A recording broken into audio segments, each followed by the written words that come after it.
EDP online module के 5th part managing the enterprise के production section में आज बात करेंगे परचेजिंग के बारे में। परचेजिंग क्या है, क्यों ज़रूरी है, परचेजिंग के क्या ऑब्जेक्टिव्स हैं, परचेजिंग के क्या क्या एस्पेक्ट्स हो सकते हैं, क्या क्या पार्ट्स हो सकते हैं, परचेज करते समय हमें किन किन चीज़ों का ध्यान रखना है, ये सारी बातें इस सेशन में हम कवर करते चलेंगे। लेकिन सबसे पहले ये जानना ज़रूरी है कि परचेजिंग क्या है। एक एंटरप्राइज की बात अगर की जाए, एक इंडस्ट्री की बात अगर की जाए या किसी भी वर्क प्लेस की बात की जाए तो उसमें बहुत सारे डिपार्टमेंट्स होते हैं जो अपना अलग अलग काम संभालते हैं, जिनके पास अपने अलग अलग अपनी जिम्मेदारियां होती हैं और हर डिपार्टमेंट को कुछ सर्टेन चीज़ों की ज़रूरत पड़ती है। अगर मैं मैकेनिकल डिपार्टमेंट की बात करूं तो वहाँ पर मशीनरी की ज़रूरत है। अगर मैं अकाउंट्स डिपार्टमेंट की बात करूं तो वहाँ पर कुछ लेजर्स की ज़रूरत है, स्टेशनरी की ज़रूरत है। इस तरह से करके हर डिपार्टमेंट को अपनी एक अलग रिक्वायरमेंट होती है जो उस पूरे यूनिट को हमको सप्लाई करनी होती है। तो परचेजिंग का मतलब है कि किसी भी ऑर्गेनाइजेशन में कुछ ऐसे सामान या कुछ ऐसी सर्विसेज को अक्वायर करना, खरीदना। परचेजिंग का अगर हिंदी मीन लिया जाए तो होता है खरीदना। तो कुछ ऐसे रिक्वायरमेंट्स को पूरा करना उस खरीद के माध्यम से जो हमारी इंडस्ट्री के लिए या हमारी उस यूनिट के लिए ज़रूरी है। क्योंकि हर फर्म की मैं बात करूं, जितनी भी प्रोडक्शन फर्म्स होती हैं जहां पर कुछ ना कुछ सामान बन रहा है, वहां पर लगातार रॉ मटेरियल्स की, सामग्री की और भी बहुत तरह की चीज़ों की ज़रूरत पड़ती रहती है।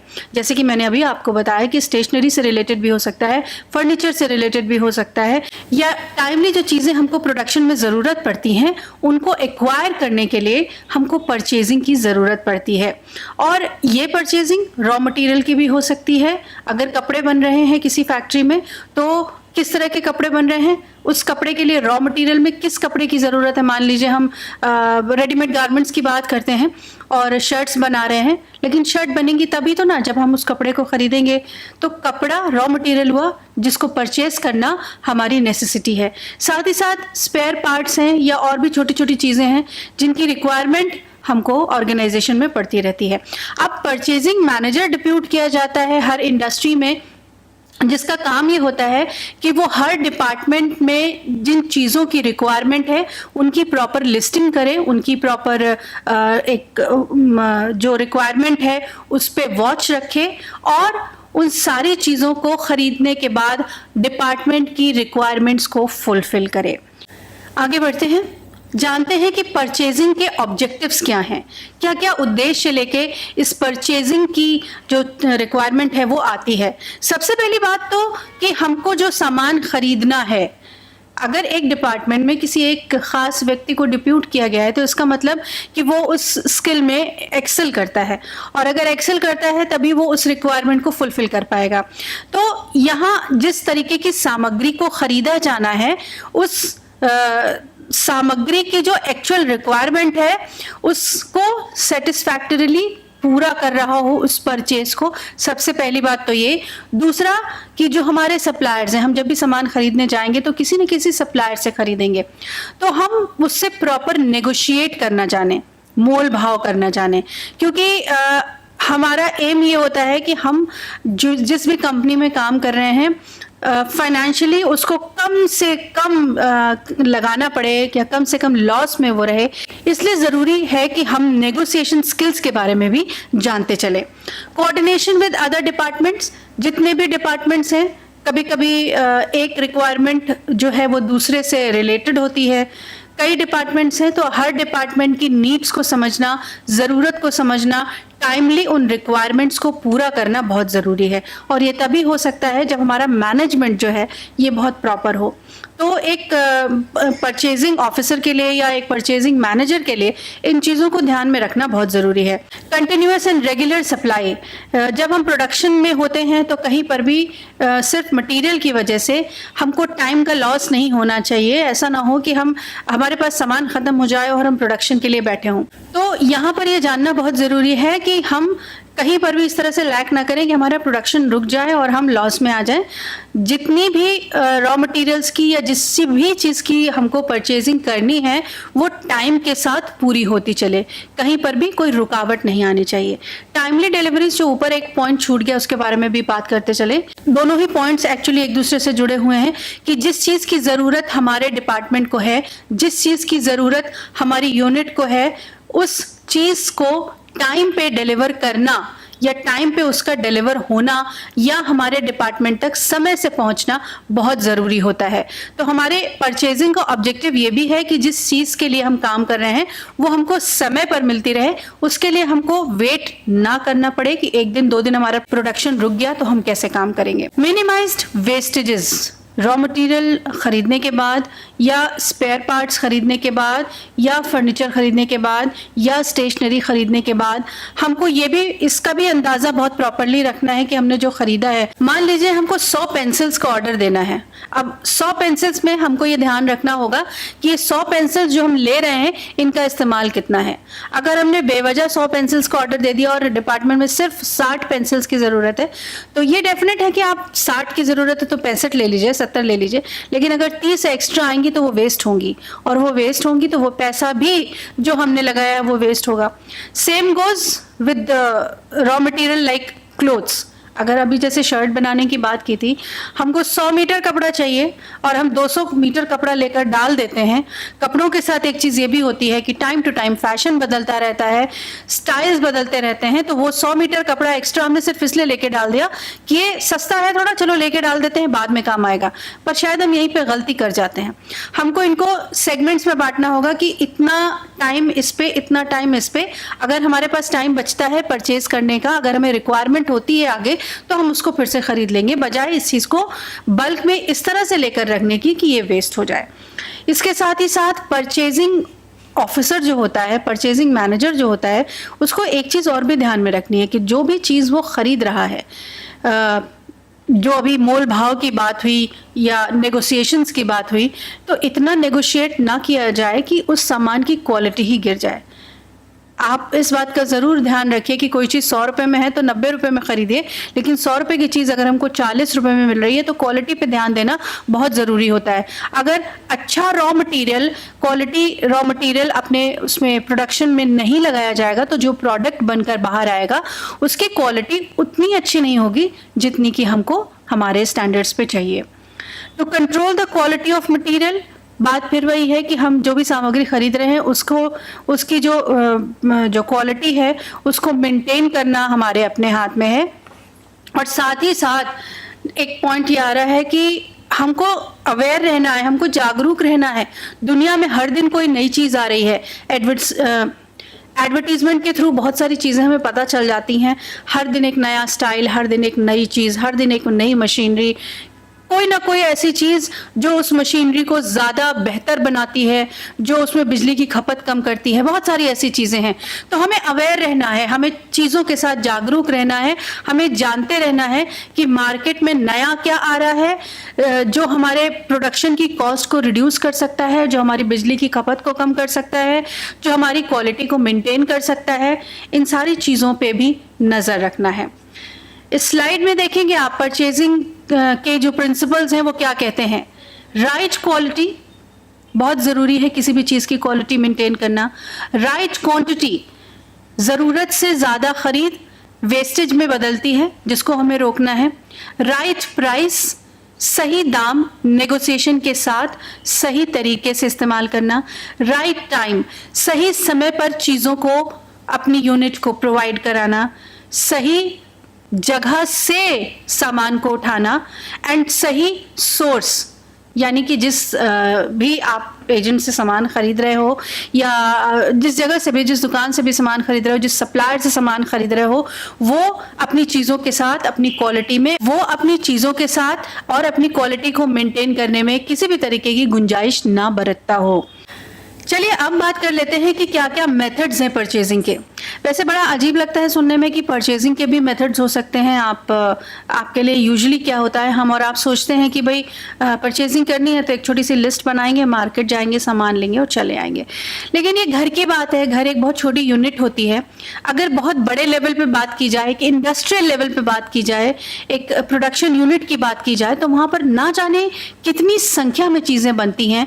और इसलिए इस परचेजिंग को बहुत टेक्निकल होना चाहिए, बहुत ऑर्गेनाइज्ड होना चाहिए। यहाँ पर कुछ ऐसे मेथड्स हैं, कुछ ऐसे तरीके हैं जिनके साथ आप चलेंगे तो आपको समझ में आएगा कि हम इन बातों को इतना डिटेल तरीके से क्यों बताने की कोशिश कर रहे हैं। पहली चीज़ है परचेजिंग अकॉर्डिंग टू रिक्वायरमेंट, दूसरी है purchasing for some definite future period, तीसरी है मार्केट परचेजिंग, चौथी है स्पेक्यूलेटिव परचेजिंग, पांचवी है कॉन्ट्रैक्ट परचेजिंग और छठी है स्केड्यूल्ड परचेजिंग। आइए अब इनके बारे में डिटेल में जानते हैं कि ये क्या है। Purchasing according to the requirements, ज़रूरत के साथ चलती हैं ये। हमारी इंडस्ट्री में हमारी जो प्रोडक्शन यूनिट है उसमें चीज़ों की रिक्वायरमेंट, हमारी सेल कितनी है, हम उसके हिसाब से ये सामान खरीदते हैं। This method is appropriate for those items which are not of regular and common use in the production process. ये वो सामान है जिनको आप बहुत ज़्यादा स्टोर करके नहीं रख सकते हैं, तो जब ज़रूरत पड़ी तब हमने इस सामान को ख़रीद लिया। ये वो हिसाब है। कई बार होता है ना, घर में भी आप बहुत सारी चीज़ें रखते हैं, दाल चावल और नमक और आटा और शक्कर, लेकिन कुछ चीज़ें ऐसी होंगी जो आप कभी कभी ख़रीदते होंगे। यहाँ पर ये चीज़ बिल्कुल वैसे ही चलती है कि जब हमको जिस चीज़ की ज़रूरत पड़ेगी हम तब खरीदेंगे, बजाय उसको बल्क में स्टोर करने के। दूसरा पॉइंट आता है purchasing for some definite future period. This method of purchasing is generally used for those items which are regularly consumed. वो आइटम्स जिनका लगातार कंजम्पशन है, रॉ मटेरियल है या जो आपकी स्टेशनरी है, इन सब चीज़ों का लगातार इस्तेमाल होता रहता है, बहुत फ्रीक्वेंटली ये सामान इस्तेमाल होता है, लेकिन consumption is comparatively low and the price changes for these items are not much. इनके जो सबसे बड़ी बात होती है कि जब बाजार में निकले तो इनमें इनकी जो दाम होते हैं वो बहुत ज़्यादा नहीं चेंज होते हैं। तो सम डेफिनेट फ्यूचर पीरियड यहाँ पर ये कहता है कि आपको इस सामान के लिए प्रॉपरली परचेजिंग करनी है जो लगातार इस्तेमाल हो रहा हो।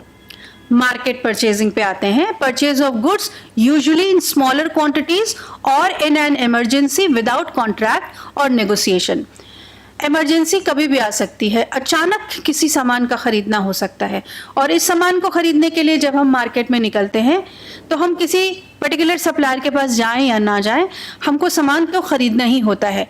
कई बार उस वक्त नेगोशिएशन की भी गुंजाइश नहीं होती है हमारे पास। ऐसी परचेजिंग को मार्केट परचेजिंग बोलते हैं। स्पेक्यूलेटिव परचेजिंग क्या होती है वो भी जान लीजिए। एक कॉन्ट्रैक्ट परचेजिंग में एक जो परचेजर होता है, जो सामान खरीदने वाला होता है, ये एक सप्लायर से कॉन्ट्रैक्ट बेसिस पे, यानी कि छोटे छोटे टाइम अमाउंट पे सामान को खरीदता है, और बाद में कि हमने एक सामान के लिए एक सप्लायर को कॉन्ट्रैक्ट दे दिया, अब उसने वो सामान हमको देना शुरू किया छोटे छोटे टाइम पीरियड्स में, 2 महीने बाद, फिर 4 महीने बाद, फिर 6 महीने बाद हमको उस टाइमली वो सामान मिलता रहा। लेकिन उस सामान का उत्तराधिकार हमारे पास तब तक नहीं होगा जब तक कि ये कॉन्ट्रैक्ट पूरा नहीं हो जाता और उसको पूरा पेमेंट नहीं मिल जाता। ये है कॉन्ट्रैक्ट परचेजिंग। अब आते हैं स्केड्यूल्ड परचेजिंग में। The purchasing is scheduled according to the requirements of the various departments और ऑफ द ऑर्गेनाइजेशन, यानी कि आप की रिक्वायरमेंट्स के हिसाब से चीज़ों को शेड्यूल किया जाता है कि ये सामान खरीदा गया है, इसकी ज़रूरत 2 महीने तक है, अब अगला जो इसका परचेज होगा वो 2 महीने के बाद ही होगा। तो स्केड्यूल करके एक रूटीन बना के तब चीज़ों को खरीदना आता है स्केड्यूल्ड परचेजिंग में।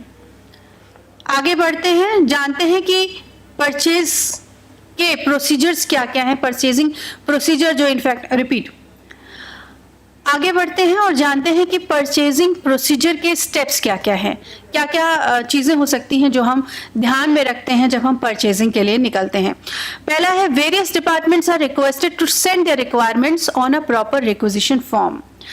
मैंने जब शुरुआत की इस सेशन की तो मैंने आपसे कहा था कि हर यूनिट में अलग अलग डिपार्टमेंट्स होते हैं जिनकी अलग अलग रिक्वायरमेंट्स होती हैं, और हर रिक्वायरमेंट, हर टीम के पास, हर यूनिट के पास अपना एक रिक्विजिशन फॉर्म होता है जिसको फिल करके एक पर्टिकुलर टाइम पे उसको उस परचेजिंग ऑफिसर तक पहुंचाना होता है जो इसको होलसेल ऑर्गेनाइज करता है। तो एक जगह जहां प्रोडक्शन हो रहा है, जहां मशीनरी डिपार्टमेंट है, वो मशीनरी डिपार्टमेंट अपनी रिक्वायरमेंट उस रिक्विजिशन फॉर्म में भर के एक कंसर्न डिपार्टमेंट तक पहुंचाएगा। Raw material department, stationery department अपनी अपनी रिक्वायरमेंट्स को उन रिक्विजिशन फॉर्म में फिल करके कंसर्न पर्सन तक, कंसर्न अथॉरिटी तक पहुंचाएगा। दूसरा है, purchasing department consolidate the requirements from various departments to know the total requirement for each item. अब पर्टिकुलर डिपार्टमेंट्स ने तो अपनी चीजें भेज दी, लेकिन अब परचेजिंग डिपार्टमेंट जो है इन रिक्वायरमेंट्स को कंसोलिडेट करता है और देखता है कि किस रिक्वायरमेंट के लिए कितना हमको पैसा देना होगा या टोटल रिक्वायरमेंट पैसे की हर आइटम के ऊपर कितनी लगेगी। तीसरा आता है, market exploration is made to locate the goods and services of desired quality and quantity at the reasonable price. ये बहुत जरूरी हो जाता है कि हम मार्केट में निकल के उन जगहों को ढूंढें जहां पर, कई बार आपने देखा होगा कि एक ही चीज को 3 जगहों पर आप अलग अलग प्राइस में अवेलेबल पाते हैं। तो ये देखना बहुत ज़रूरी है। मार्केटिंग टीम इस चीज़ का सर्वे करती है कि जो हमारी जो रिक्वायरमेंट्स हैं, जो हमको परचेज करना है आइटम, वो कहाँ पर बहुत अच्छी क्वालिटी में, बहुत अच्छी क्वांटिटी में और साथ ही साथ अच्छे दामों में उपलब्ध है। यानी कि कई जगह बहुत महंगा है, लेकिन शायद हम अगर सर्वे करने निकलेंगे, हम दुकानों पे ढूंढने निकलेंगे तो हमको कुछ कम दाम में भी मिल जाएगा। चौथा है, potential suppliers are identified from catalogues, quotations and past records. हम जब किसी जगह पर काम कर रहे होते हैं, जब मान लीजिए मैन्युफैक्चरिंग का कुछ है, तो जो सप्लायर्स हैं वो अपनी कोटेशंस भेजते रहते हैं, और इसके साथ ही साथ कोटेशंस के साथ साथ जो हमको ऑलरेडी माल सप्लाई कर रहे हैं पहले से, वो भी उस दौड़ में शामिल हैं। साथ ही साथ जो कैटलॉग्स हैं, जो नई चीज़ों के लिए सप्लायर्स के थ्रू हम तक पहुंच रहे हैं, वो हमको बहुत हेल्प करते हैं इन सामानों को खरीदने के लिए। तो ये कैटलॉग्स, ये कोटेशंस या फिर ये जो पास्ट रिकॉर्ड्स हैं जिनसे हम अब तक सामान खरीदते रहे हैं, हो सकता है उसमें से कोई ऐसा सप्लायर हो जिसके सामान की सर्विसेज पे हमको पूरा भरोसा हो, जिसके दाम पे हमको पूरा भरोसा हो, जिसकी क्वालिटी पे हमको पूरा भरोसा हो, तो हो सकता है कि हमारे जो ऑर्डर्स हैं, परचेजिंग ऑर्डर्स हैं, वो उसको फिर से प्लेस किए जा सकें। Purchase order in specified form is prepared and sent to the approved supplier. इतनी प्रोसेस से गुजरने के बाद एक फॉर्म होता है जिसको फिल किया जाता है, जिसमें उन चीजों की रिक्वायरमेंट को लिखा जाता है, सप्लायर तक उस फॉर्म को पहुंचा दिया जाता है। अब इसके बाद Purchase order is the commitment of the buyer to the supplier, establishing a contractual relationship between buyer and seller. ये एक इम्पॉर्टेंट चीज़ इसलिए होती है क्योंकि हम आगे आने वाले समय के लिए, जैसे अभी मैंने अभी आपसे बोला कि पास्ट रिकॉर्ड्स बहुत इम्पॉर्टेंट होते हैं, और ये जो एक कॉन्ट्रैक्ट बनता है बायर और सेलर के बीच में, ये हमारे आगे के रिलेशंस को मजबूत करता है, क्योंकि हमें तो यूनिट चलानी है, हमें तो सामान चाहिए ही चाहिए, हमें मैन्युफैक्चरिंग करनी है, इसलिए परचेजिंग तो होती ही रहेगी। After some time of placing the order, follow up process starts to get quickly delivery of the items. अब एक बार ऑर्डर प्लेस हो गया, उसके बाद फॉलो अप किसी भी जगह पर बहुत मायने रखता है। अगर आपने परचेजिंग के लिए एक ऑर्डर प्लेस किया, उसके बाद आप बैठ गए, तो फिर शायद डिले हो जाए, लेकिन अगर आप फॉलो अप लेते रहते हैं, जो आपको माल सप्लाई कर रहा है उसको भी ये समझ में आता रहता है कि आपको टाइमली डिलीवरी चाहिए, क्योंकि आपको सामान की समय से ज़रूरत है, ताकि आप अपना मैन्युफैक्चरिंग जो है वो पूरी कर सकें, आपका प्रोडक्ट टाइम के साथ बाजार में आ सके। Items received are compared with purchased order. इसके बाद जो भी सप्लायर है आपका, वो आपको सामान डिलीवर कर देता है, और उसके बाद जो ऑर्डर हमने प्लेस किया होता है उस लिस्ट के साथ उस सामान को जो डिलीवर हुआ है मैच किया जाता है कि कहीं कोई चीज़ कम तो नहीं, कोई ज़्यादा तो नहीं, कोई चीज़ ऐसी तो नहीं जो हमने मंगाई थी मगर उसकी जगह सप्लायर ने दूसरा आइटम भेज दिया हो, कोई चीज़ डैमेज तो नहीं हुई। बहुत सारे पहलू हैं इस बात के लिए। डिफेक्टिव आइटम्स, डैमेज की बात की तो यहाँ डिफेक्टिव आइटम्स आ गए। That is items which are not in accordings with the specifications laid down in the purchase order. कई बार कोई चीज़ ख़राब हो जाती है, कोई चीज़ डिफेक्टिव होती है, यानी कि ये मान लेते हैं हम कि वो उस परचेज ऑर्डर के अनुकूल नहीं है, अनुरूप नहीं है जो हमने प्लेस किया था, और इन दैट केस सप्लायर को एक नोट ऑफ एक्सचेंज भेज दिया जाता है। नेगोशिएशन कितना ज़रूरी हो जाता है। आप छोटी सी मार्केटिंग करने निकलते हैं बाज़ार में, तो आपको लगता है कि अगर 50 रुपये किलो है कोई चीज़, 20 रुपये किलो प्याज अगर मिल रहा है तो आपको लगता है 18 में मिल जाए तो कितना अच्छा है, 2 रुपये की बचत हो जाएगी। नेगोशिएशन एक बहुत इंपॉर्टेंट पार्ट है और ग्राहक का बड़ा अधिकार भी है ये जी। तो यहाँ पर नेगोशिएशन इतनी बड़ी, अगर यूनिट की प्रोडक्शन फील्ड की बात हो रही है जहाँ पर इतने ज़्यादा बल्क में चीज़ें बन रही हैं, वहाँ पर मोल भाव करना बहुत ज़रूरी है। तो नेगोशिएशन के साथ जब आप अपनी चीज़ों को परचेज कर लेते हैं, आपका सामान आपकी रिक्वायरमेंट के अकॉर्डिंग बिल्कुल सही सलामत आपकी मैन्युफैक्चरिंग यूनिट पे पहुंच जाता है, तब आपका ये जो परचेजिंग प्रोसेस है ये पूरा होता है। क्योंकि जब ये पूरा हो जाता है तब आपकी मैन्युफैक्चरिंग शुरू हो जाती है। तो इन सारी चीज़ों के साथ, इन सारी टेक्निक्स के साथ, इन सारे ऑब्जेक्टिव्स के साथ मार्केटिंग में, अपने प्रोडक्शन डिपार्टमेंट में परचेजिंग को जानना बहुत ज़रूरी हो जाता है। परचेजिंग सिर्फ चीज़ को ख़रीदना मात्र नहीं है, बल्कि उस ख़रीदने में एक लंबी प्रोसेस इन्वॉल्व होती है जो आपने आज इस सेशन में जाना। अगले सेशन में मुलाकात होगी फिर कुछ और बातों के साथ। फ़िलहाल के लिए थैंक यू।